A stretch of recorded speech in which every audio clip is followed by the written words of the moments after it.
বিপদে আপদে ধৈর্য ধারণ করা।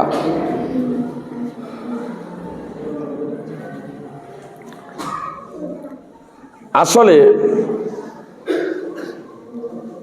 বিপদে আপদে আমরা অনেক সময় ঘাবড়ে যাই,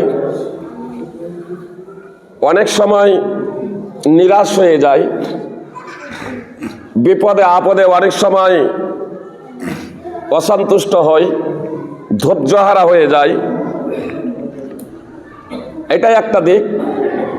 আর দ্বিতীয় দিক হলো যে আমরা সচরাচর সাধারণ মানুষ বিপদ আপদে ধৈর্য ধারণ করতে হয় এটাই জানি।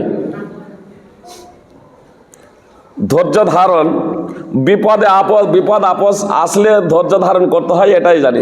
এজন্য আমরা অনেক সময় কেউ যখন বিপদ আপদে যখন নিমজ্জিত হয় তখন বলি ধৈর্য ধারণ করো। কিন্তু ধৈর্য ধারণ আসলে ধৈর্য ধারণের তিনটি দিক আছে। তিনটি বিষয়ে ধৈর্য ধারণ করতে হবে।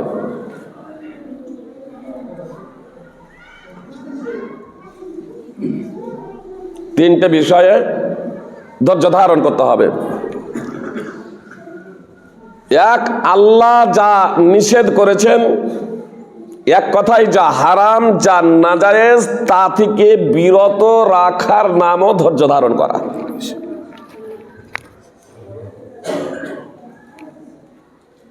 দুই, আল্লাহ যা আদেশ করেছেন তার বাস্তবায়ন, আল্লাহ তাআলার আনুগত্যে, আল্লাহ তাআলার ইবাদতে ধৈর্য ধারণ করা। আর নম্বর তিন, বিপদ আপদের সম্মুখীন হলে ধৈর্য ধারণ করতে হবে। ধৈর্য ধারণ এটি একটি অমূল্য নিয়ামত, বিরাট নিয়ামত। ধৈর্য ধারণ একটি বিরাট নিয়ামত। নবী সাল্লাল্লাহু আলাইহি সাল্লাম বলেছেন, ওয়ামা উতিয়া আহাদুন খায়রুন আতা আও আওসা মিনাস সাবর। আল্লাহ তাআলা কাউকে সবর থেকে প্রশস্ত, ব্যাপক এবং উত্তম কল্যাণ দান করেননি। সবরের নিয়ামত, ধৈর্যের নিয়ামত এত মূল্যবান যে এর থেকে উত্তম আতিয়া, উত্তম দান, ব্যাপক দান, প্রশস্ত দান আল্লাহ তাআলা আর কাউকে কোনো কিছু দান করেননি।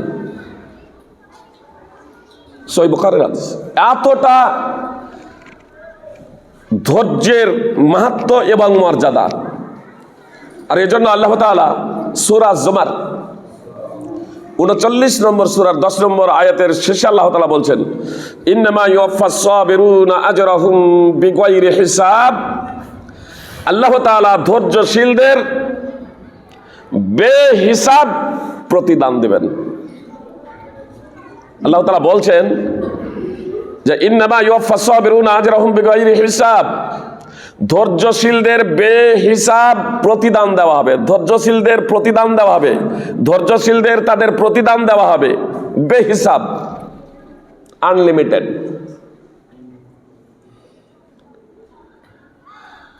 তাই ধৈর্য প্রসঙ্গে আপনাদের সামনে আলোচনা করব ইনশাআল্লাহ। ইদানিং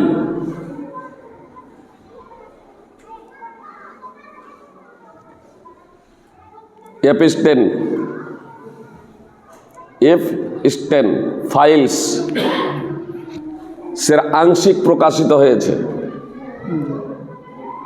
যারা ফেসবুক, ইউটিউব, পত্রপত্রিকা দেখছেন, অবশ্য দৈনিক পত্রিকাগুলো এ বিষয়ে ছয়লাভ হয়ে যেত। এ বিষয়ে কয়েক মাস ধরে আপনার বিরোধী নেতা, আমাদের দেশের যদি বিরোধী কোনো নেতা বা মনে করুন যদি ইসলামের কোনো আদর্শবান ব্যক্তি ওপরে যদি এই দাগটা যদি আসতো তাহলে অন্তত কয়েক মাস মিডিয়ার খোরাক হয়ে যেত, দৈনিক পত্র পত্রিকাগুলোর। কিন্তু স্বয়ং আমাদের দেশের প্রধানমন্ত্রীরও নাম উঠে এসেছে, আমেরিকার প্রেসিডেন্ট, মানবতার মুখোশধারী থেকে নিয়ে বিশ্বের যারা বড় বড় রাষ্ট্রনায়ক, অভিনেতা, অভিনেত্রী, খেলাড়ি থেকে নিয়ে এই সব ব্যক্তিদের নাম উঠে এসেছে এপস্টেইন ফাইলসের মাধ্যমে। এর সত্য অবশ্য প্রায় হাজার হাজার ভিডিও সহ, রেকর্ডিং সহ সেটা প্রকাশিত হয়েছে। এজন্য তারপরেও একজন ইমানদার এবং একজন মুসলিম হিসেবে বলবো যে এর সত্য আল্লাহ তাআলাই ভালো জানেন। তবে এটা যদি বাস্তব যদি হয়, তাহলে মানবতার মুখোশ একেবারে সম্পূর্ণ উলঙ্গ হয়ে গেছে। আর এটা তো স্বাভাবিকভাবেই, আমরা তো বহুদিন থেকেই সাধারণভাবে কারো নাম না নিয়ে সাধারণভাবে বলে এসেছি যে মানবতা, কিছু মানুষ আছে যারা মানবতার মুখোশ পড়ে, ন্যায় এবং ইনসাফের মুখোশ পড়ে, সাম্যবাদের মুখোশ পড়ে যুবক এবং যুবতীদেরকে পর্দা থেকে বের করে নিয়ে এসে তাদেরকে উল্লঙ্ঘনভাবে, উন্মুক্তভাবে জীবনযাপনের পথ নির্দেশনা দেয়। এরা যে মানবতার মুখোশ পরে, ন্যায় এবং ইনসাফের মুখোশ পরে, সাম্যবাদের মুখোশ পরে তারা যা আসলে নরপিশাচ এবং লম্পট, নিশাড়ি, মদ্যপায়ী, এ বিষয়টা এপস্টেইন ফাইলস যদি প্রকাশিত না হতো তাহলে বিশ্বের মানুষের কাছে হয়তো, মানে সাধারণ মানুষদের কাছে হয়তো এই বিষয়গুলো একটু অধরাই থেকে যেত, অন্ধকার জগতেই এটা থেকে যেত। আমি আপনাদের সামনে সবর তথা ধৈর্য এই প্রসঙ্গে আপনাদের সামনে আলোকপাত করবো ইনশাআল্লাহ। তো আমি প্রথমেই বললাম যে ধৈর্যের তিনটা শ্রেণী রয়েছে। এক হচ্ছে অবৈধ পাপাচার থেকে, নাজায়েজ হারাম বস্তু থেকে নিজেকে বিরত রাখার নাম হলো ধৈর্য। এটা আমার সহজ ব্যাপার নয়।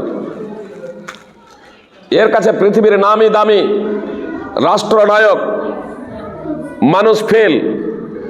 মানুষের মধ্যে যদি ধৈর্য যদি না থাকে, মানুষের মধ্যে যদি ধৈর্য ধারণের ক্ষমতা যদি না থাকে, তাহলে সেই মানুষটার দ্বারা সমস্ত পাপাচার বৈধ।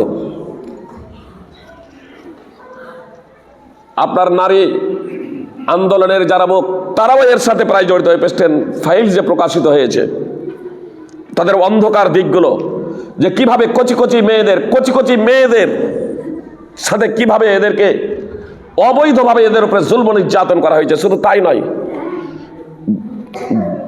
এদেরকে এদের মাংস পর্যন্ত আপনার খাওয়ানো হয়েছে, খেয়েছে। এই বড় বড় রাষ্ট্রনায়কদের দিকে ইঙ্গিত করা হয়েছে এপস্টেইন ফাইলসে, যে ওই কচি বাচ্চাদেরকে এদেরকে শুধু ধর্ষণ নয়, এজন্য একটা আপনার সত্য মিথ্যা আল্লাহ আলাম ভিডিও দেখছিলাম, আমেরিকার প্রেসিডেন্টকে দেখেই বাচ্চারা দেখার পরে একবার ভীত, সন্ত্রস্ত, আতঙ্কগ্রস্ত। মানুষ পাপাচার থেকে বিরত হতে পারে ধৈর্যের মাধ্যমে। যে উদাহরণ দিতে হলে আপনাদের বুঝতে সুবিধা হবে। আল্লাহ তাআলা মানুষকে জৈবিক চাহিদা দিয়ে সৃষ্টি করেছেন। ও যতই নিজের মানবতার কথা মুখে বলুক, যতই ও নিজেকে সৎ মনে করুক, ওর অন্তরে যদি আল্লাহ ভীতি না থাকে তাহলে ধৈর্য ধারণ করা সম্ভব নয়। ওর মধ্যে যদি ধৈর্য যদি না থাকে তাহলে নিয়ন্ত্রণ নিজেকে করতে পারে না। আসলে ধৈর্য মানুষকে পাওয়ারফুল বানায়, ধৈর্য মানুষকে কাপুরুষ বানায় না, ধৈর্য মানুষকে দুর্বল বানায় না, বরং ধৈর্য মানুষকে পাওয়ারফুল বানায়, শক্তিশালী বানায়।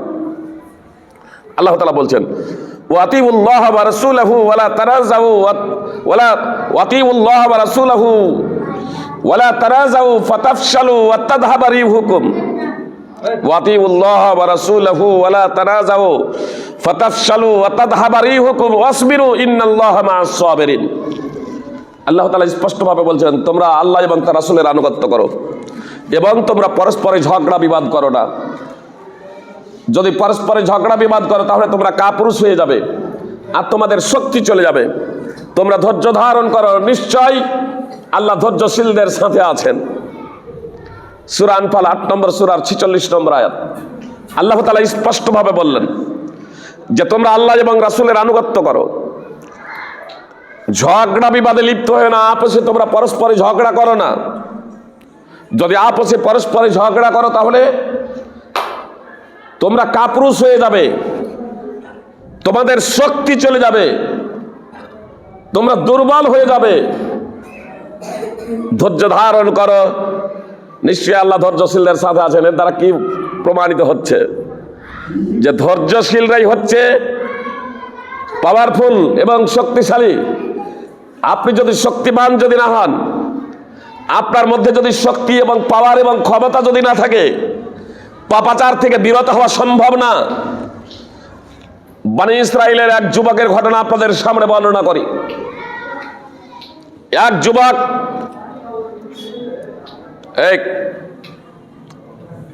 একবারে চুপচাপ। বনী ইসরাইলের এক যুবক তার চাচাতো বোনকে চরম ভালোবাসত। তার চাচাতো বোন ছিল অত্যন্ত সুন্দরী। তার চাচাতো বোনের মোহে পড়ে সে নিজের ঈমানকে বিসর্জন দেবে এমন পরিস্থিতি হয়ে গিয়েছিল। তার চাচাতো বোনের কাছে প্রস্তাব রাখলো নিজের জৈবিক চাহিদা পূর্ণ করার জন্যে, কিন্তু তার চাচাতো বোন তার প্রস্তাবে সাড়া দিল না। একটা পর্যায়ে তার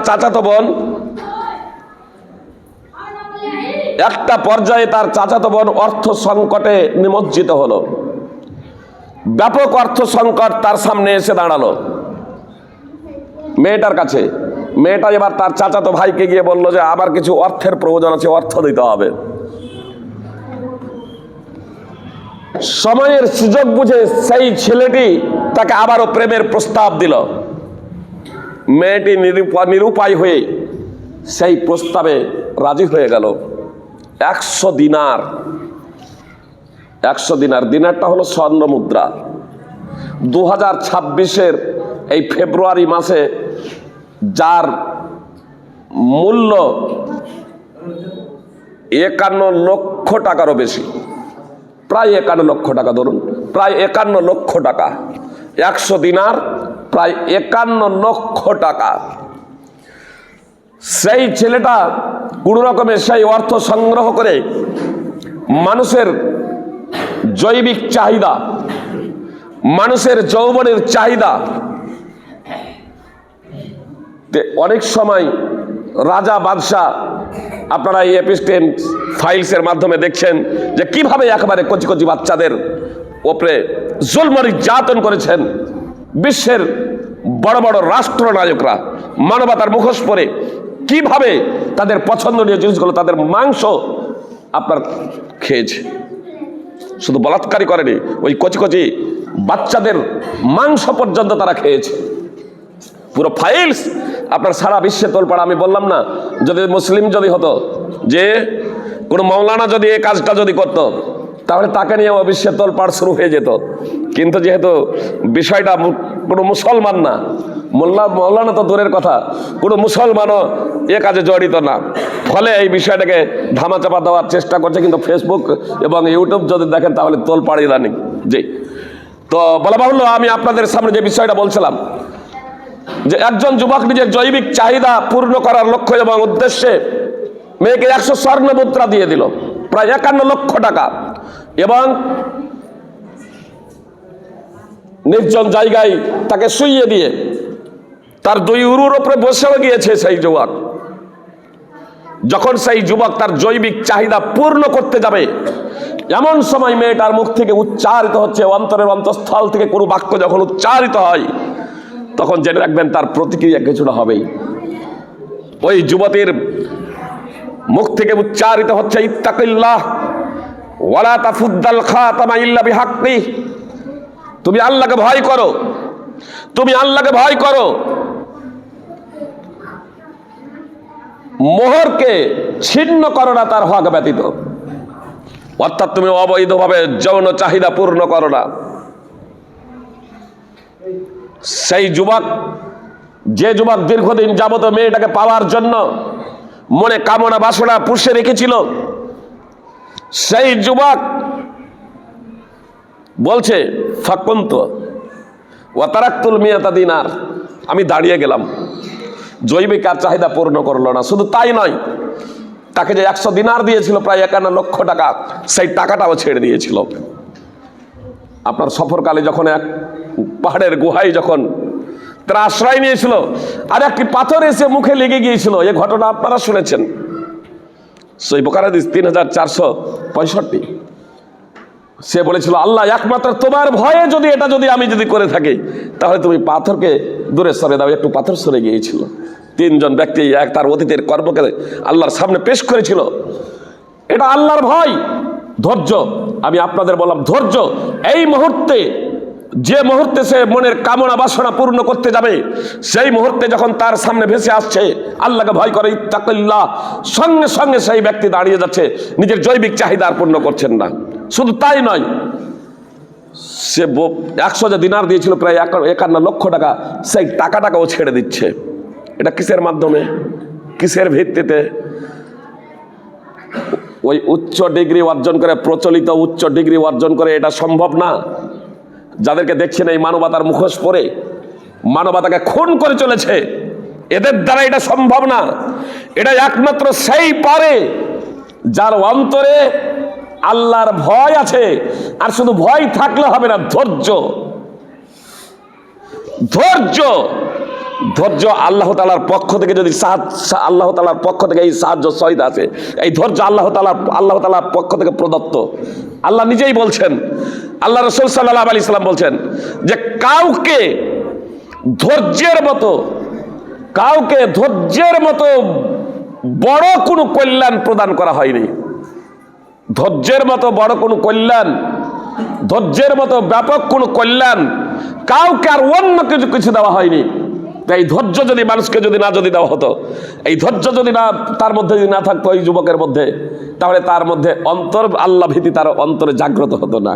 যেহেতু ধৈর্যটা ছিল, এই ধৈর্যের মাধ্যম দিয়ে যদিও তার মন চাইছিল জৈবিক চাহিদা পূর্ণ করতে, কিন্তু নিজেকে নিয়ন্ত্রণ করলো, সংযম করে নিল। এই নিয়ন্ত্রণ এবং সংযম কিসের দ্বারা সম্ভব?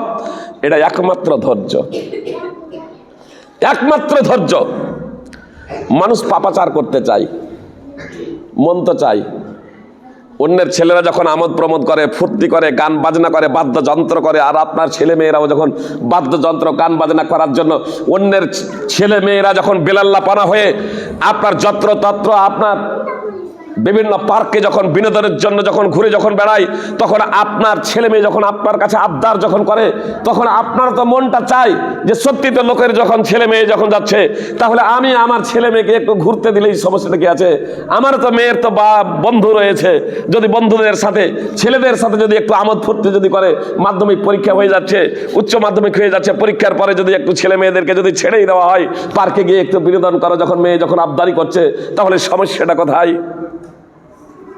তাহলে আপনি বিপদে পড়লেন, আপনার কষ্ট হবে, এটা স্বাভাবিক। অন্যের ছেলেরা যখন যাচ্ছে, অন্যের মেয়েরা যখন যাচ্ছে, আপনার মেয়ের মুখের চেহারা দেখে, আপনার মেয়ের অবস্থা দেখে আপনার মনটা তখন একটু অপছন্দ করবে, এটাই স্বাভাবিক। একটু আপনার মনটা বিগলিত, একটু আপনার মনটা কেমন করবে, আপনার মনে একটু কষ্ট জাগবে। ইসলামী নিষেধ, একটু গান বাজনা করতে নিষেধ করা হয়েছে, আপনার মন চাইছে, প্রবৃত্তি চাইছে, ছেলে মেয়ে চাইছে, তারপরেও আপনি শরীয়তে যেহেতু এটা নিষেধ, আল্লাহ এবং তার রাসূল সাল্লাল্লাহু আলাইহি সাল্লাম যেহেতু এটা নিষেধ করেছেন, এজন্য আপনি এটাকে যখন মানতে যাচ্ছেন, আপনার তখন কষ্ট হচ্ছে, আপনার তখন কষ্ট হচ্ছে। তো এই যে কষ্ট যে হচ্ছে, তাই কষ্টে যে ধৈর্য ধারণ করছেন, তো এর নাম হলো ধৈর্য। কষ্ট হচ্ছে, এই কষ্টকে আপনি নিয়ন্ত্রণ করছেন, সংযমশীল হচ্ছেন।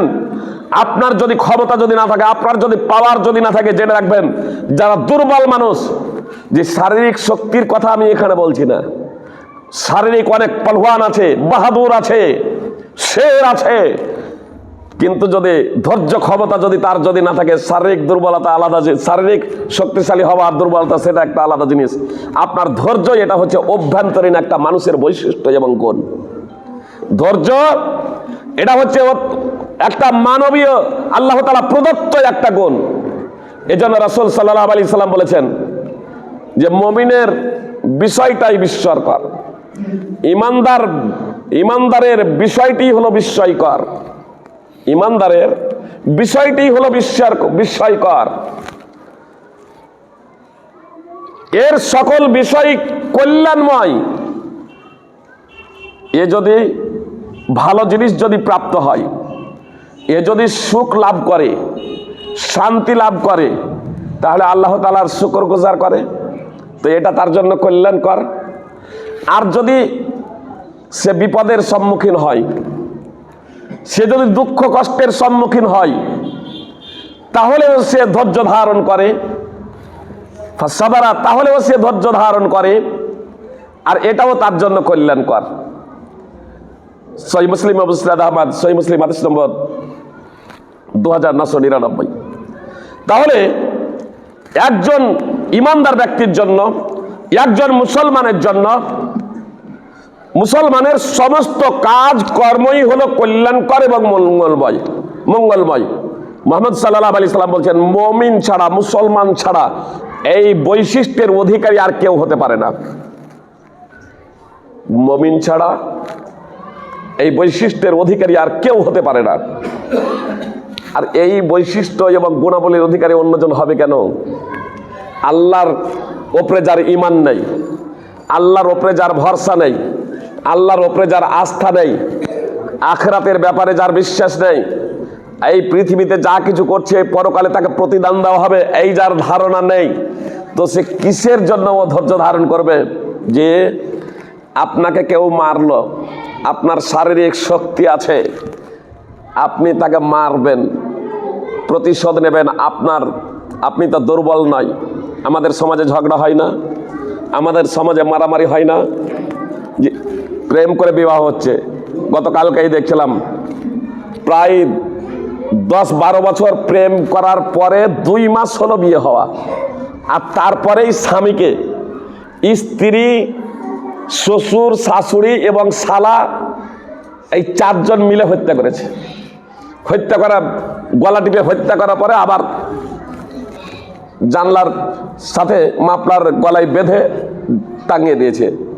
প্রথমে মনে ভেবেছে সে আত্মহত্যা করেছে। তার ভাইয়ের আবেদনের ভিত্তিতে যখন পোস্টমর্টেম যখন করা হচ্ছে, তখন দেখা যাচ্ছে যে না, একে মেরে ফেলা হয়েছে। সব কিছু তদন্ত করতে বের হয়ে এলো যে ওর স্ত্রী, শালা, শ্বশুর, শাশুড়ি। যে মেয়েটা 10 থেকে 12 বছর ধরে, 10 বছর ধরে প্রেম করলো, আর প্রেমের পরে বিয়ে, মাস 2-এর মধ্যে আবার হত্যা। আমি সেই জায়গায় যাচ্ছি না, আমার বলার লক্ষ্য এবং উদ্দেশ্য হলো যে একটা মানুষ, সে অন্তরে যদি আল্লাহ তাআলার ভয় ভীতি যদি না থাকে, তাহলে তার দ্বারা অপরাধ করতে সে বিন্দু মাত্র পিছপা হবে না। আর আল্লাহর ভয় ভীতি বাস্তবায়নের জন্য আপনার সবর দরকার, ধৈর্য দরকার। আপনার মধ্যে যদি ধৈর্য যদি না থাকে, তাহলে আপনি পারবেন না। এই জন্য আল্লাহ তাআলা বলছেন, ওয়ালা তাস্তাবিল হাসানাতু ওয়ালা সাইয়্যাহ ইদফা বিল্লাতি হিয়া আহসান ফাইদাল্লাযী বাইনাকা ওয়া বাইনাহু আদাওয়াতুন কান্নাহু ওয়ালিয়্যুন হামীম। ভালো এবং মন্দ এ দুটো সমান হতে পারে না। ভালো এবং মন্দ এই দুটো সমান হতে পারে না। ইদফা বিল্লাতি হিয়া আহসান, মন্দকে উৎকৃষ্ট দ্বারা, মন্দকে অতি উত্তম দ্বারা প্রতিহত করো। ফাইদাল্লাযী বাইনাকা ওয়া বাইনাহু আদাওয়াতুন কান্নাহু ওয়ালিয়্যুন হামীম। তাহলে দেখবে তোমার মাঝে আর যার মাঝে শত্রুতা আছে, দুশ্মনী আছে, সে হয়ে যাবে অন্তরঙ্গ বন্ধুর মতো। সূরা ফুসিলাতের আয়াত। হিয়া আহসান এর তাফসীরে ইবনে আব্বাস রাহিমাহুল্লাহ বলছেন, আস-সাবর ইনদাল গাদাব, রাগের সময় ধৈর্য ধারণ করা, ওয়াল আফু ইনদাল ইসাহ, আর দুর্ব্যবহারের সময় ক্ষমা প্রদর্শন করা। আপনি কাউকে সৎ কাজের আদেশ করছেন, আপনাকে দুটো কথা শুনিয়ে দিচ্ছে। সমাজে অবিচার চলছে, অন্যায় চলছে, নেশা, লটারি, জুয়া ইত্যাদিতে আমাদের সমাজ ছেয়ে গেছে। কারো বাড়িতে বাদ্যযন্ত্র চলছে, কোনো মুসলমানের বাড়িতে। আপনি গিয়ে দুটো কথা বলছেন, ভাই বাদ্যযন্ত্র কেন বাজাচ্ছ, এগুলো নিষেধ ইসলামে, এগুলো করো না। সে আপনাকে দুটো কথা শুনিয়ে দিচ্ছে। বা কত জায়গাতে দেখছেন বলতে যাচ্ছে এগুলো করো না, আবার হাত তুলে দিচ্ছে, মেরে দিচ্ছে। কত জায়গায় সব ঘটনা ঘটছে। আপনার পাওয়ার আছে, আপনার ক্ষমতা আছে। ও যে হাত তুলেছে ওর হাতটা ভেঙে দেওয়ার আপনার ক্ষমতা আছে, আপনার পাওয়ার আছে, আপনার শক্তি আছে। তারপরেও আপনি ধৈর্য ধারণ করছেন, আপনি তার হাতটা ভেঙে দিচ্ছেন না, আপনি তার সাথে মারামারিতে জড়িয়ে পড়ছেন না। আপনার ক্ষমতা আছে, ক্ষমতা থাকা সত্ত্বেও আপনি নিজেকে নিয়ন্ত্রণ করছেন। এর নাম হলো ধৈর্য, এর নাম হলো ধৈর্য। আপনার যদি ধৈর্য যদি না থাকে তাহলে আপনি নিয়ন্ত্রণ করতে পারবেন না। সুতরাং আল্লাহ তাআলা বলেন, ওয়াইন আকাবতুম ফাআকিবু বিমিসলি মা উকিবতুম বিহি ওয়ালাইন সাবারতুম লাহুয়া খায়রুল লিস-সাবিরিন। সূরা নাহল 16 নম্বর সূরার 126 নম্বর আয়াত। আল্লাহ তাআলা বলছেন, যদি তোমরা প্রতিশোধ নাও তাহলে ততটুকুই নাও যতটুকু তোমাদেরকে শাস্তি দেওয়া হয়েছে। যদি তোমরা প্রতিশোধ নাও, শাস্তি দাও, তাহলে ততটুকু দাও যতটা তোমাদেরকে শাস্তি দেওয়া হয়েছে। আর যদি ধৈর্য ধারণ করো তাহলে এটা হলো উত্তম ধৈর্যশীলদের জন্য। ওয়ালাইন সাবারতুম, আর যদি তোমরা ধৈর্য ধারণ করো, লাহুয়া খায়রুল লিস-সাবিরিন, তো এটা হলো ধৈর্যশীলদের জন্য উত্তম। উবাই বিন কাব রাদিয়াল্লাহু তাআলা আনহু বলেন, এই আয়াত তখন অবতীর্ণ হয় যখন মক্কা বিজয় হয়ে গেল। আর মক্কা বিজয়ের পরে ইসলামের জয় জয়কার। একজন ব্যক্তি বলল, আর মুশরিকদের পরিত্রাণ নাই, আজ একবারে তাদের কাছ থেকে পূর্ণ প্রতিশোধ গ্রহণ করে নেওয়া হবে, কাউকে ছাড়া হবে না। ইসলামের জয় জয়কার, ইসলামী পতাকা উঠছে, মুসলিমরা বিজয়ের বেশে মক্কায় প্রবেশ করেছে। মুশরিক কাফির কুরাইশরা ঘরে বন্ধ করে ভীত সন্ত্রস্ত হয়ে জানলা দরজা সবকিছু বন্ধ করে দিয়েছে। একজন বলছে আর পরিত্রাণ তাদের নেই। এই প্রেক্ষাপটে আয়াত অবতীর্ণ হয়ে গেল। মুহাম্মদ সাল্লাল্লাহু আলাইহি সাল্লাম ঘোষণা দিলেন, কুফু আনিল কওম ইল্লা আরবাহ, চারজন ছাড়া সকল থেকেই তোমরা বিরত হয়ে যাও। চারজন ছাড়া কাউকে কোন প্রকারে ভর্ৎসনা করবে না, কারো গায়ে হাত উঠাবে না। সুনানে তিরমিজি হাদিস নম্বর 3129, মুসনাদ আহমদ হাদিস নম্বর 22,123 ও 22,130। মুহাম্মদ সাল্লাল্লাহু আলাইহি সাল্লাম ক্ষমা করে দিলেন, ক্ষমা করে দিলেন। পরিণতি কি হয়েছিল জানেন? আবু হুরায়রা রাদিয়াল্লাহু তাআলা আনহু বর্ণনাকারী, তিনি বলছেন, মুহাম্মদ সাল্লাল্লাহু আলাইহি সাল্লামের এই ক্ষমা, মুহাম্মদ সাল্লাল্লাহু আলাইহি সাল্লাম যখন ক্ষমা করলেন,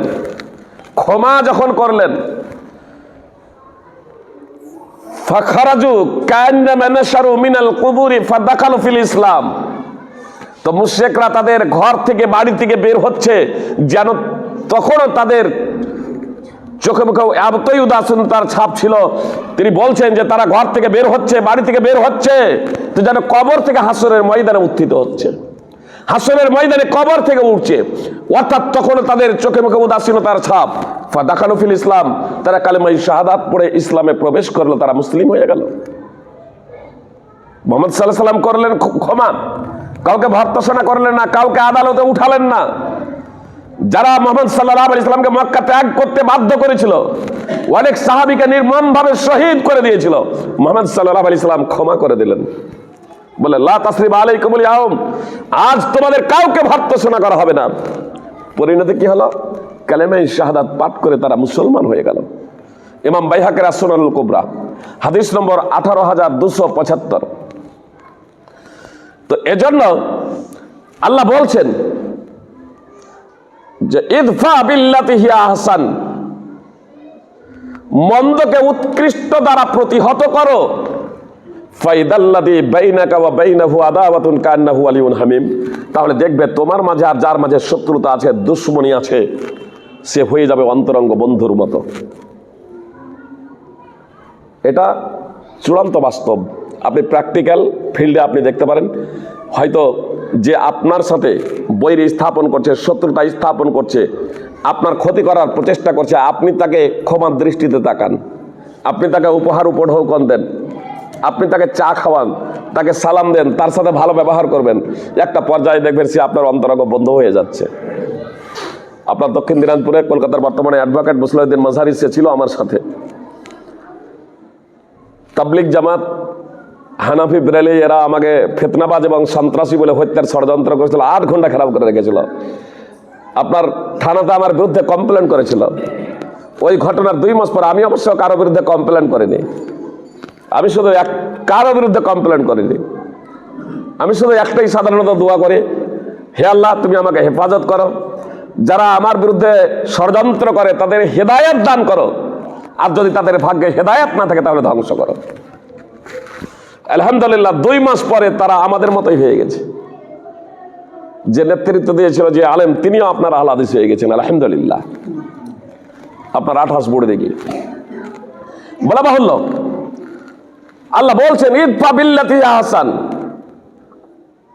মন্দকে ইদফা বিল্লাতি হিয়া আহসান, মন্দকে উৎকৃষ্ট দ্বারা প্রতিহত করো, তাহলে দেখবে তোমার মাঝে এবং যার মাঝে শত্রুতা আছে সে হয়ে যাবে অন্তরঙ্গ বন্ধুর মতো। ওয়া মা ইউলাক্কাহা ইল্লাল্লাযীনা সাবারু ওয়া মা ইউলাক্কাহা ইল্লা যু হাযযিন আযীম। আল্লাহ তাআলা বলছেন ওয়া মা ইউলাক্কাহা ইল্লাল্লাযীনা সাবারু,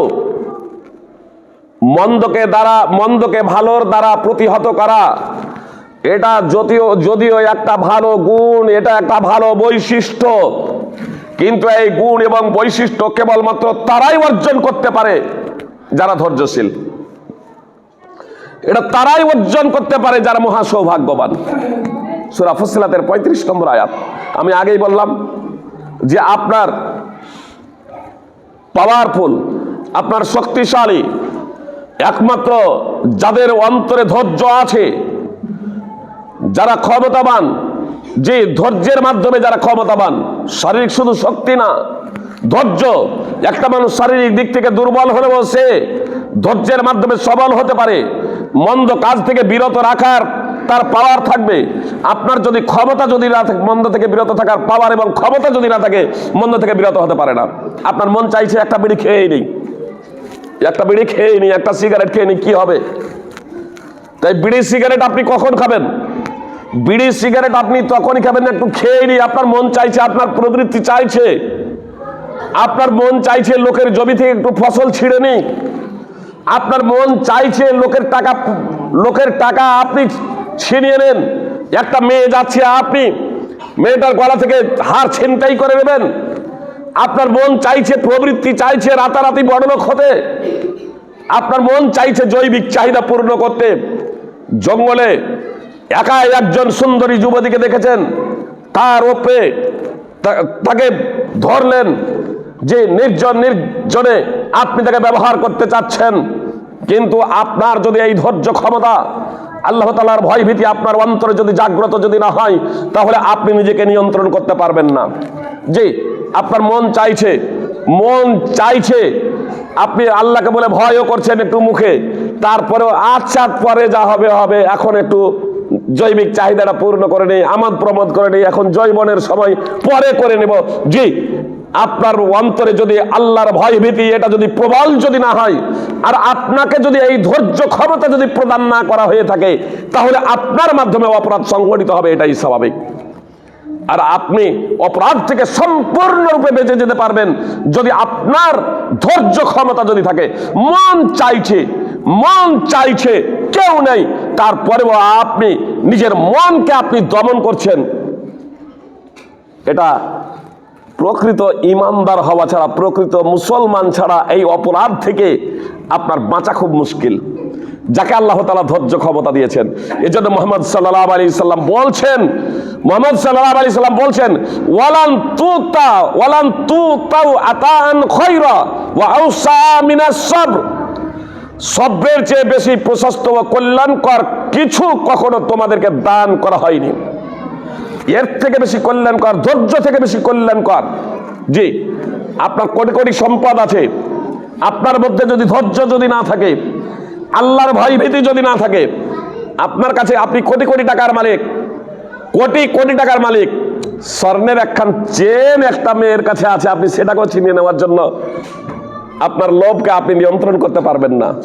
এজন্য মুহাম্মদ সাল্লাল্লাহু আলাইহি সাল্লাম বলেছেন, হুজিবাতিন নারু বিশ-শাহওয়াত ওয়া হুজিবাতিল জান্নাতু বিল মাকারিহ। মুহাম্মদ সাল্লাল্লাহু আলাইহি সাল্লাম বলছেন, প্রবৃত্তি দ্বারা জাহান্নামকে পরিবেষ্টন করা হয়েছে। প্রবৃত্তি, মনের কামনা বাসনা দ্বারা জাহান্নামকে পরিবেষ্টন করে রাখা হয়েছে। জাহান্নামকে ঘিরে রাখা হয়েছে মনের কামনা বাসনা এবং প্রবৃত্তি দ্বারা, আর জান্নাতকে ঘিরে রাখা হয়েছে অপছন্দনীয় জিনিস দ্বারা। বুঝতে পারলেন? সহিহ বুখারী মুসলিমের হাদিস। জাহান্নামকে ঘিরে রাখা হয়েছে প্রবৃত্তি, কামনা বাসনা দ্বারা। আপনার মন চাই চুরি করতে, আপনার মন চাই বিড়ি সিগারেট খেতে, আপনার মন চাই জর্দা খৈনি খেতে, আপনার মন চাই অশ্লীল কথা বলতে, আপনার মন চাই ঝগড়া করতে, আপনার প্রবৃত্তি চাই অপরাধ করতে। আপনি যদি এগুলো করে ফেলেন তাহলে আপনি জাহান্নামে প্রবেশ হয়ে যাবেন, তাহলে আপনি জাহান্নামে চলে যাবেন। জাহান্নামকে যে ঘিরে রাখা হয়েছিল, আপনি বেড়া টপকে গেলেন, প্রাচীর আপনি টপকে গেলেন। যখন আপনি অপরাধের সাথে, যখন প্রবৃত্তির যখন আপনি দাসত্ব শুরু করে দিলেন, প্রবৃত্তির কথা যখন শুনতে শুরু করলেন, প্রবৃত্তির পথে যখন আপনি চলতে শুরু করলেন, প্রবৃত্তির কথা অনুযায়ী যখন আপনি জীবনযাপন করতে যখন শুরু করবেন, তখন আপনি আপনি টপকে দিলেন, জাহান্নামের প্রাচীর টপকে গেলেন। এবার আপনাকে জাহান্নামের সোজাসুজি আপনাকে পড়ে যেতে হবে। আর অপছন্দনীয় জিনিস দ্বারা, যে 5 ওয়াক্তের নামাজ কম্পালসারি, একটা 50 ওয়াক্তের নামাজ ফরজ করা হয়েছিল, পরিশেষে 5 ওয়াক্তে এসে দাঁড় হয়েছে, কিন্তু প্রতিদান 50 ওয়াক্তের নামাজেরই পাবো ইনশাআল্লাহ, যারা 5 ওয়াক্তের নামাজ পড়ছি। তো এই 5 ওয়াক্তের নামাজের সিংহভাগ মুসলমানদের কাছে ভালো, ওদের মন চাই, ওদের তো মন চাইছে শুধু জুমার নামাজটাই হলে ভালো হতো। মন চাই না, যে মন চাই না 5 ওয়াক্তের নামাজ পড়তে, মন চাই না। আপনার কি মন চাই 5 ওয়াক্তের নামাজ পড়তে? সুপ্রিয় ভাই এবং বোন, কথা খুব মনোযোগ দিয়ে শুনুন। এই যে রাত্রে আমরা ঘুমাবো, ফজরের টাইমে আপনার বিশেষ করে এই শীতের সময় ওযু করতে কষ্ট হয় না? তখন মন চাই না, একটু মন চাই না, তারপরেও আমরা কষ্ট করে ওযু করি। কষ্ট করে যারা ওযু করেন, সুপ্রিয় ভাই এবং বোন, কথা খুব মনোযোগ দিয়ে শুনুন। মন চাই না, তারপরেও আপনি কষ্ট করে আপনার ওযু করছেন। আপনার দিনে আপনার মন চাই আপনার পানাহার করতে, এই রোজা আসছে সামনে, দিন চাই পানাহার করতে, কিন্তু তারপরেও আপনি কষ্ট করে পানাহার করা থেকে বিরত আছেন। তাহলে কষ্ট করছেন।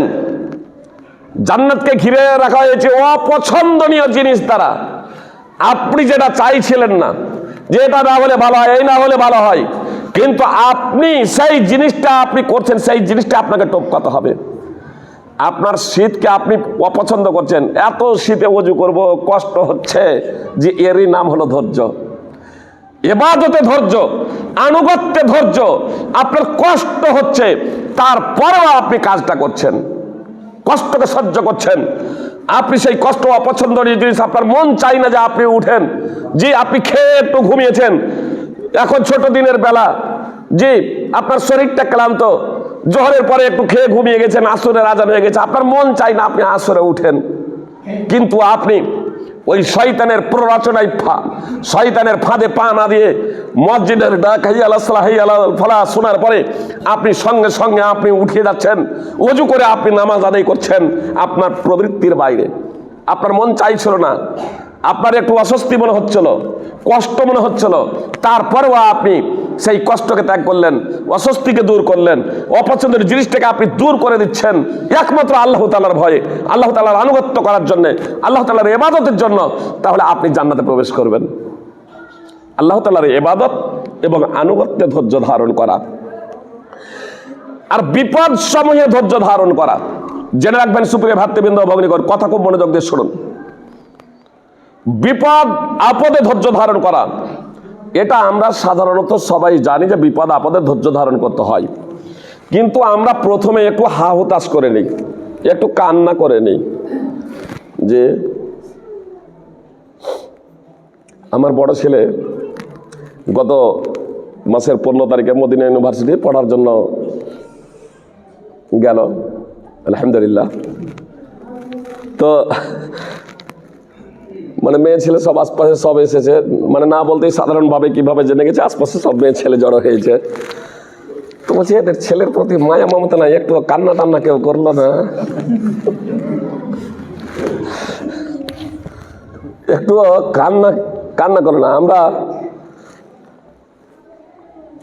ছেলে এবং মেয়েদেরকে মাদ্রাসায় পাঠাই না কেন? ইসলামিক একাডেমি, যেখানে কোরআন এবং সুন্নাহর সাথে, জেনারেল শিক্ষার সাথে কোরআন সুন্নাহ শিক্ষা দেওয়া হয় ভালোভাবে, সেই সব প্রতিষ্ঠানগুলোতে পাঠায় না কেন? ছোট ছেলে ছোট মেয়ে 8 বছর 10 বছর 15 বছর হয়ে যাচ্ছে, 15-16 বছর, এই আমরা বাড়িতে মাছ মাংস ডিম ভাত খাচ্ছি, আর তারা কোথায় কি খাবে না খাবে, কেমন ভাবে জীবনযাপন করবে না করবে, যে আফসোস আফসোস। আমরা আসলে ধৈর্য কি এটা আমরা বুঝতে পারিনি। আল্লাহ বলছেন লাকাদ খালাকনাল ইনসানা ফি কাবাদ, আমি মানুষকে কষ্টের মধ্যে সৃষ্টি করেছি। মানুষ সৃষ্টি করতে গিয়ে আল্লাহ কষ্ট করেছেন এমনটি না। এই পার্থিব জীবনে মানুষ কষ্ট করবে, এই পার্থিব জীবনে, এটা স্বাভাবিক। উমর রাদিয়াল্লাহু তাআলা আনহু বলেছেন, ইমাম বুখারী রাহিমাহুল্লাহ সহিহ বুখারীতে অনুচ্ছেদের বাবের মানে অনুচ্ছেদের পরে নিয়ে এসেছেন, মানে মারফু, এটা হাদিস নয়, উমর রাদিয়াল্লাহু তাআলা আনহুর উক্তি। ইমাম ইবনে হাজার আসকালানী রাহিমাহুল্লাহ মুজাহিদ পর্যন্ত বিশুদ্ধ সূত্র সনদ বলে উল্লেখ করেছেন। ইমাম মুজাহিদ পর্যন্ত সনদটা বিশুদ্ধ। অবশ্যই ইমাম মুজাহিদ জন্মগ্রহণ করেছেন 21 হিজরিতে, আর উমর বিন খাত্তাব রাদিয়াল্লাহু তাআলা আনহু ইন্তেকাল করেছেন 23 হিজরিতে। অর্থাৎ মুজাহিদের বয়স তখন 2 বছর। এর তাৎপর্য হলো যে সনদ বিচ্ছিন্ন। ইমাম মুজাহিদ অনেক সাহাবীদেরকে পেয়েছেন, তিনি উমরের নাম নিয়ে বলছেন। ইমাম বুখারী রাহিমাহুল্লাহ এর কথাটা সহিহ বুখারীতে উল্লেখ করেছেন। তিনি বলছেন ওয়াজাদনা খায়রা আইশিনা বিসসবর, উমর রাদিয়াল্লাহু তাআলা বলেন, আমরা উত্তম জীবন লাভ করেছিলাম ধৈর্য ধরার কারণেই। আমরা উত্তম জীবন লাভ করেছিলাম ধৈর্য ধরার কারণেই। আবু সাঈদ রাদিয়াল্লাহু তাআলা আনহু বলেন, একবার আনসারদের কিছু সংখ্যক লোক নবী সাল্লাল্লাহু আলাইহি সাল্লামের কাছে সাহায্য চাইলেন। এই হাদিসকে কেন্দ্র করে ইমাম বুখারী উমর রাদিয়াল্লাহু তাআলা আনহুর আসারটাকে নিয়ে এসেছেন। একবার আনসারদের কিছু সংখ্যক লোক নবী সাল্লাল্লাহু আলাইহি সাল্লামের কাছে সাহায্য চাইলেন।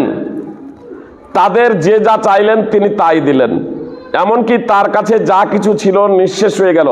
যখন তার 2 হাতে দান করার পর সবকিছু শেষ হয়ে গেল, তখন রাসূল সাল্লাল্লাহু আলাইহি সাল্লাম বললেন, আমার কাছে যা কিছু থাকে তা থেকে আমি কিছুই সঞ্চয় করি না।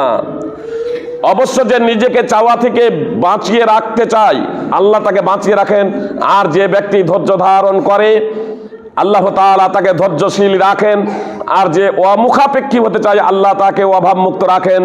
সবরের চেয়ে, ধৈর্যের চেয়ে বেশি প্রশস্ত ও কল্যাণকর কিছু কখনো তোমাদেরকে দান করা হয়নি, কখনো তোমাদেরকে দান করা হয়নি।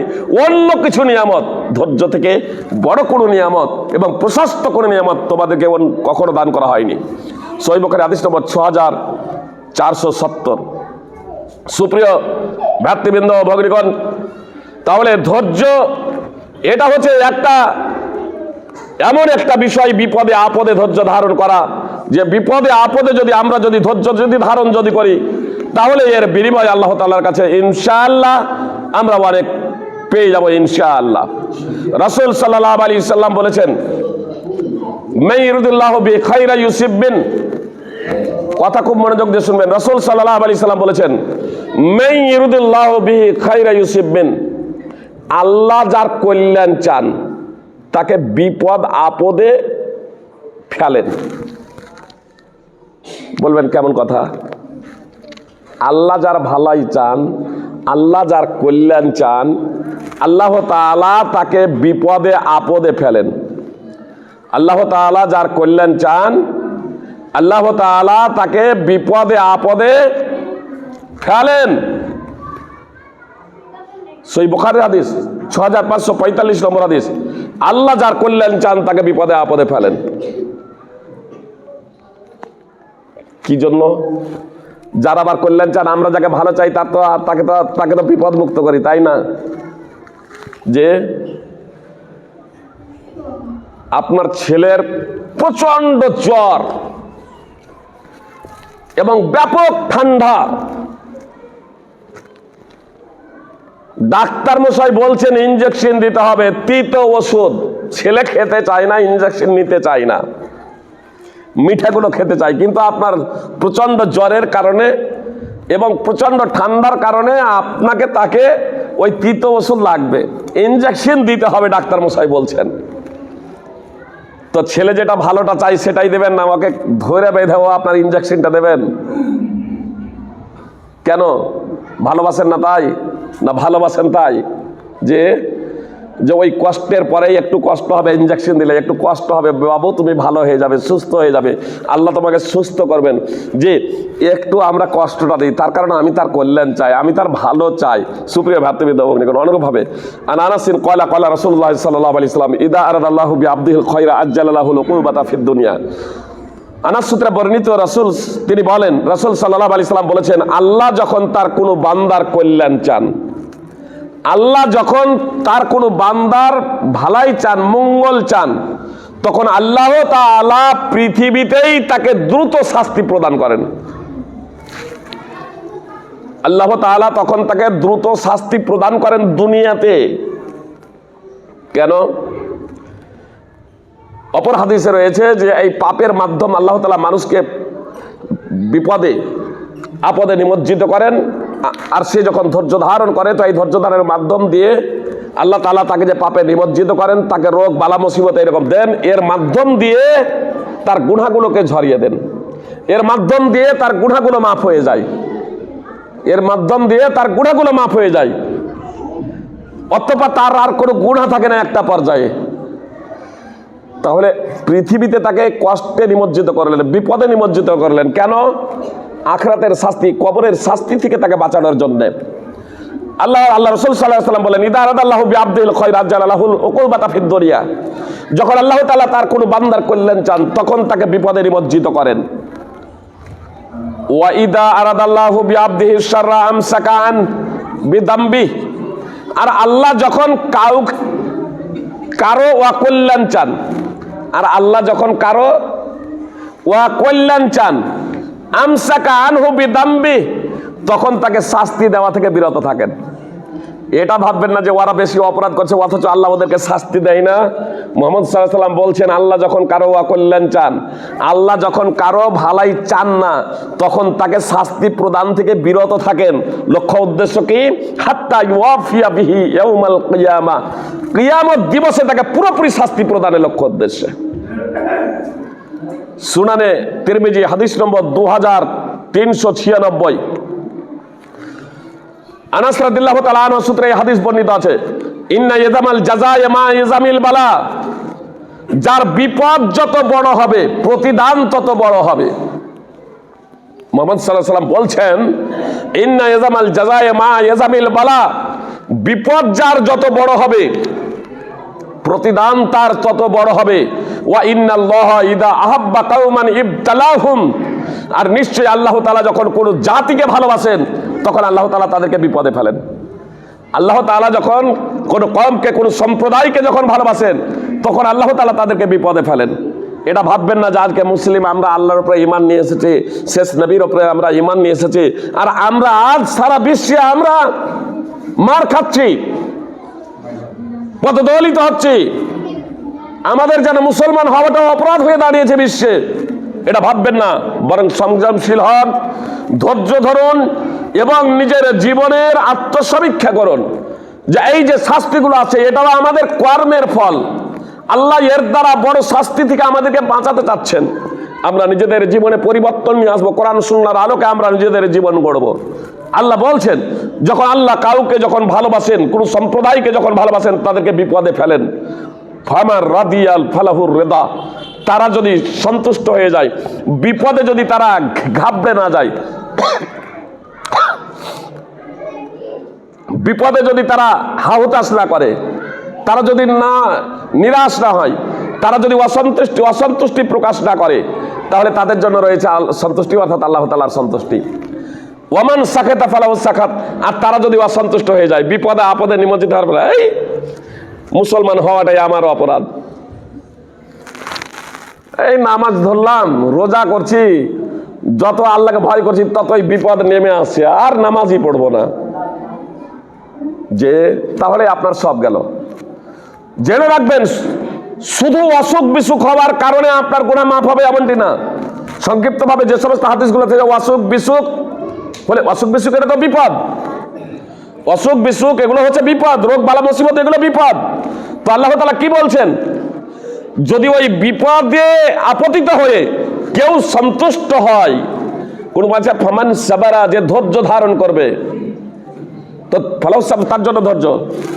ফামানরা বিপদে আপতিত হয়ে, ফামান রাদিয়া, যে সন্তুষ্ট হয়ে যাবে, ওই বিপদ আপদে আপতিত হয়ে, বিপদ আপদে এর সম্মুখীন হয়ে সে অধৈর্য হবে না, বরং তার ভাগ্যের উপরে সে সন্তুষ্ট থাকবে, যে যা কিছু এসেছে এটা আমার কর্মের ফল, আল্লাহ তাআলার পক্ষ থেকে আল্লাহ তাআলা আমাকে পরীক্ষা করছেন, অতএব আপনি ধৈর্যশীল হন। সুপ্রিয় ভাই এবং বোন, অধৈর্য হবেন না। আত্মহত্যার করার অন্যতম একটা কারণ হলো অধৈর্য হওয়া। আল্লাহর প্রতি সে অসন্তুষ্ট যখন হয়ে যায়, তার ভাগ্যের প্রতি যখন সে অসন্তুষ্ট যখন হয়ে যায়, অতএব আপনাকে আল্লাহ তাআলার প্রতি সন্তুষ্ট থাকতে হবে এবং ধৈর্য ধারণ করতে হবে, বিপদ আপদে ধৈর্য ধারণ করতে হবে, তাহলে আল্লাহ তাআলার সন্তুষ্টি রয়েছে। আর যে অধৈর্য হয়ে যাবে তার জন্য রয়েছে অসন্তুষ্টি। যে অসন্তুষ্ট হবে বিপদ আপদে নিমজ্জিত হওয়ার পরে, নবী সাল্লাল্লাহু আলাইহি ওয়াসাল্লাম বলছেন ফালাহু সাকাত, তার জন্য রয়েছে অসন্তুষ্টি, অর্থাৎ আল্লাহ তাআলার অসন্তুষ্টি। সুনানে তিরমিজি হাদিস নম্বর 2396 এবং সুনানে ইবনে মাজাহ হাদিস নম্বর 4031। এত দ্বারা স্পষ্ট হয়ে গেল যে আপনার ধৈর্যের তিনটা দিক রয়েছে। একটা হচ্ছে পাপাচার থেকে, সমস্ত অপরাধ থেকে, নাজায়েজ এবং হারাম কাজ থেকে বিরত রাখা, নাম হলো ধৈর্য। দুই, আল্লাহর ইবাদত এবং বন্দেগী করতে গিয়ে, আল্লাহ তাআলার আনুগত্য করতে গিয়ে যে সমস্ত কষ্ট বিপদ আপদই আসুক না কেন, যে সমস্ত আমাদের মন বিব্রতই হোক না কেন, আমরা মনকে আল্লাহর প্রতি সন্তুষ্ট রেখে, আল্লাহ তাআলার প্রতি নিজেদেরকে উৎসর্গ করে দিয়ে, আল্লাহ এবং তার রাসূল সাল্লাল্লাহু আলাইহি সাল্লামের বিধিবিধানকে সর্বান্তকরণে মেনে নেব। আমাদের সামনে যতই ঝড় ঝঞ্ঝাট ঝামেলা আসুক না কেন, সাধ্যমতো আমরা কোরআন এবং সুন্নাহকে বাস্তবায়নের সর্বাত্মক প্রচেষ্টা করব। এর নাম হচ্ছে ধৈর্য। নম্বর 3, আমাদের উপরে যখন কোনো প্রকারের বিপদ আপদ যখন আসবে, আমরা যখন কোনো বিপদ আপদের যখন সম্মুখীন যখন হব, তখন আমরা ধৈর্য ধারণ করব। তাহলে ইনশাল্লাহ আমরা পার্থিব জগতেও আমরা তাহলে ইনশাল্লাহ সুখ এবং শান্তি লাভ করব এবং মৃত্যুর পরেও আল্লাহ তাআলার সন্তুষ্টি অর্জনে আল্লাহ তাআলার সন্তুষ্টি অর্জনে ধন্য হব। সুতরাং ইদফা বিল্লাতি আহসান, সূরা ফুসসিলাতের যে আয়াতের কথা বলছিলাম, যে ইবনে আব্বাস মানে মন্দকে উৎকৃষ্ট দ্বারা প্রতিহত করো, এর ব্যাখ্যায় ইবনে আব্বাস রাদিয়াল্লাহু তাআলা আনহু বলেছেন, আস-সাবরু ইনদাল গাদাব, রাগের সময় ধৈর্য ধারণ করা, ওয়াল আফওয়া ইনদাল ইসা, এবং দুর্ব্যবহারের সময় ক্ষমা প্রদর্শন করা। ইবনে আব্বাস রাদিয়াল্লাহু তাআলা আনহু বলছেন যে এই দুটো গুণ যদি অবলম্বন করতে পারে মুসলমানরা, ইদা ফালু আসাবাহুমুল্লাহ, এই দুটো গুণ যদি অবলম্বন করতে পারে, তাহলে আল্লাহ তাআলা তাদের হেফাজত করবেন, আল্লাহ তাআলা তাদের সংরক্ষণ করবেন, আল্লাহ তাআলা তাদের নিরাপত্তা দেবেন। ওয়া খাদা লাহুম আদুউহুম, এবং তাদের দুশমন তাদের জন্য তাদের অনুগত হয়ে যাবে, তাদের দুশমন তাদের অনুগত হয়ে যাবে, তাদের বিনয়ী হয়ে যাবে, তাদের ক্ষতি করবে না ইনশাআল্লাহ। কান্নাহু আলিউন হামিম, যেন দুশমন হয়ে যাবে অন্তরঙ্গ বন্ধুর মতো। তাহলে আমরা ধৈর্য প্রসঙ্গে কিছু জানতে পারলাম। এ প্রসঙ্গে আরো কোরআনের অনেক আয়াত আছে, হাদিস রয়েছে। আল্লাহ তাআলা বলেছেন ওয়াস্তাঈনু বিস-সাবরি ওয়াস-সালাহ, তোমরা ধৈর্যের মাধ্যমে এবং নামাজের মাধ্যমে আল্লাহ তাআলা সাহায্য প্রার্থনা করো। আল্লাহ তাআলা বলছেন ইয়া আইয়ুহাল্লাযীনা আমানুস্তাঈনু বিস-সাবরি ওয়াস-সালাহ ইন্নাল্লাহা মা'আস-সাবিরিন। হে ঈমানদারেরা, তোমরা আল্লাহ এবং তোমরা আল্লাহ তাআলার কাছে সাহায্য প্রার্থনা করো। ইয়া আইয়ুহাল্লাযীনা আমানুস্তাঈনু বিস-সাবরি ওয়াস-সালাহ। হে ঈমানদারেরা, হে মুসলমানেরা, তোমরা সাহায্য প্রার্থনা করো ধৈর্য এবং নামাজের মাধ্যমে। ইন্নাল্লাহা মা'আস-সাবিরিন, নিশ্চয় আল্লাহ তাআলা ধৈর্যশীলদের সাথে আছেন। অতএব আমরা সদা সর্বদাই ধৈর্য ধারণের প্রচেষ্টা করব। আল্লাহ তাআলা বলছেন, ওয়ালা নাবলুওয়ান্নাকুম বিশাইয়্যিম মিনাল খাউফি ওয়াল জুই ওয়া নাকসিম মিনাল আমওয়ালি ওয়াল আনফুসি ওয়াস সামারাতি ওয়া বাশশিরিস সাবিরিন। আর আমি অবশ্যই তোমাদেরকে পরীক্ষা করব কিছু ভয়, ক্ষুধা এবং জানমাল ও ফল ফলাদির স্বল্পতার মাধ্যমে। আর তুমি ধৈর্যশীলদের সুসংবাদ দাও। আপনার জমিতে ফসল হোক আর না হোক, আপনার ব্যবসায় লাভ হোক আর ক্ষতি হোক, আপনি সৎ পথে ব্যবসা বাণিজ্য করবেন, সৎ পথে আপনি কৃষিকাজ করবেন, সৎ পথে আপনি ব্যবসা বাণিজ্য করবেন, সৎ পথে আপনি চাকরি করবেন, সৎ পথে আপনি অর্থ উপার্জনের সাধ্যমতো প্রচেষ্টা করবেন। তাতে লাভ ক্ষতি উভয় অবস্থাতেই আপনি ধৈর্য ধারণ করবেন। আল্লাহ তাআলা বলছেন, এটা আমি তোমাদেরকে পরীক্ষা করব। দেখুন, আমি অবশ্যই তোমাদেরকে পরীক্ষা করব কিছু ভয়, ক্ষুধা এবং জানমাল ও ফল ফলাদির স্বল্পতার মাধ্যমে। আল্লাহ বলছেন, ওয়া বাশশিরিস সাবিরিন, আর তুমি ধৈর্যশীলদের সুসংবাদ দাও। সূরা বাকারা 2 নম্বর সূরার 155 নম্বর আয়াত। আল্লাযীনা ইযা আসাবাতহুম মুসিবাহ, যারা তাদেরকে যখন বিপদ আক্রান্ত করে তখন বলে, নিশ্চয় আমরা আল্লাহর জন্য এবং নিশ্চয় আমরা তার দিকে প্রত্যাবর্তনকারী। আল্লাযীনা ইযা আসাবাতহুম মুসিবাহ ক্বালু ইন্না লিল্লাহি ওয়া ইন্না ইলাইহি রাজিউন। সূরা বাকারা 156 নম্বর আয়াত। উলাইকা আলাইহিম সালাওয়াতুম মির রাব্বিহিম ওয়া রাহমাহ ওয়া উলাইকা হুমুল মুহতাদুন। তাদের উপরই রয়েছে তাদের রবের পক্ষ থেকে মাগফিরাত ও রহমত, এবং তারাই হেদায়েত প্রাপ্ত। তার পরবর্তী আয়াত। তো ধৈর্য ধারণ করা, বিপদে আপদে ও ধৈর্য ধারণ করা, এটা হচ্ছে একটা মহৎ গুণ। এটা একমাত্র যারা ঈমানদার, একমাত্র যারা মুসলমান, তারাই এটা করতে পারে, যারা প্রকৃত মুসলমান এবং প্রকৃত ঈমানদার। শেষ হাদিস আপনাদের সামনে পরিবেশন করে আল্লাহ নবী সাল্লাল্লাহু আলাইহি সাল্লাম বলেছেন, আল্লাহ তাআলা যখন তার কোনো বান্দার প্রিয় কাউকে উঠিয়ে দেন, অর্থাৎ কাউকে মৃত্যু দান করেন, মৃত্যু দেন, তখন যে ধৈর্য ধারণ করে, আল্লাহ বলছেন যে তার প্রতিদান আমার কাছে একমাত্র জান্নাত। সহিহ বুখারীর হাদিস, হাদিস নম্বর 6424। আপনার কেউ মারা গেল, আপনার ছেলে মেয়ে বা বাপ মা, কথা খুব মনোযোগ দিয়ে শুনুন, আপনার ছেলে মেয়ে বাপ মা ভাই বোন আত্মীয় স্বজন যাকে আপনি ভালোবাসেন, সে আপনার বিয়োগ হলো, আল্লাহ নিয়ে নিলেন, সে ইন্তেকাল করেছে, মারা গিয়েছে।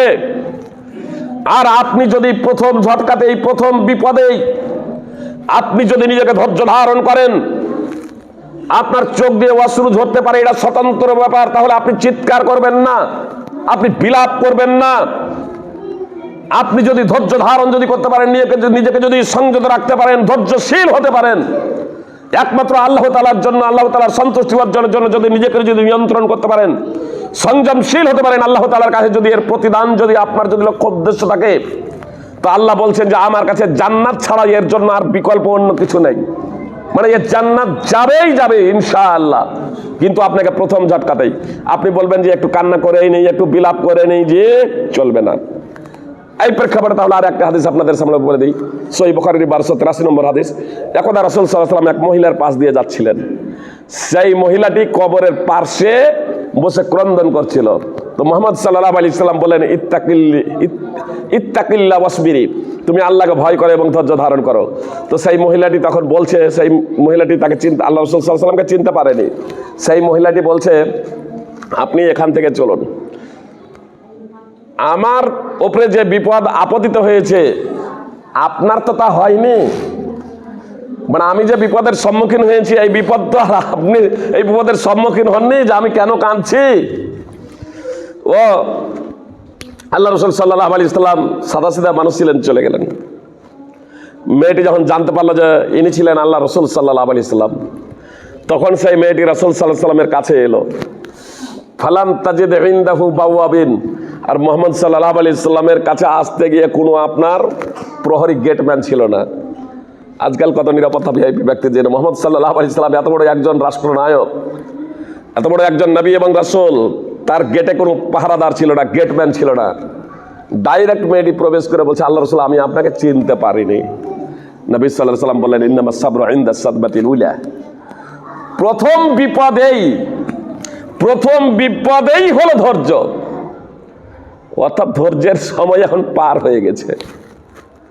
এজন্য এই প্রতিদান যদি পেতে চান, তাহলে সুপ্রিয় ভাই এবং বোনদেরকে বলবো, যতই আপনার জীবনে বড় বিপদ নেমে আসুক না কেন, সদা সর্বদা আপনি ভাগ্যের উপরে আস্থা রেখে, আল্লাহ তাআলার উপরে ঈমান রেখে, ভরসা রেখে আপনি ধৈর্য ধারণ করবেন, আল্লাহ তাআলার কাছে ক্ষমা প্রার্থনা করবেন। নিশ্চয় এর মাধ্যমে আল্লাহ তাআলা আপনার গুনাহ মাফ করে দেবেন ইনশাআল্লাহ। বলেন।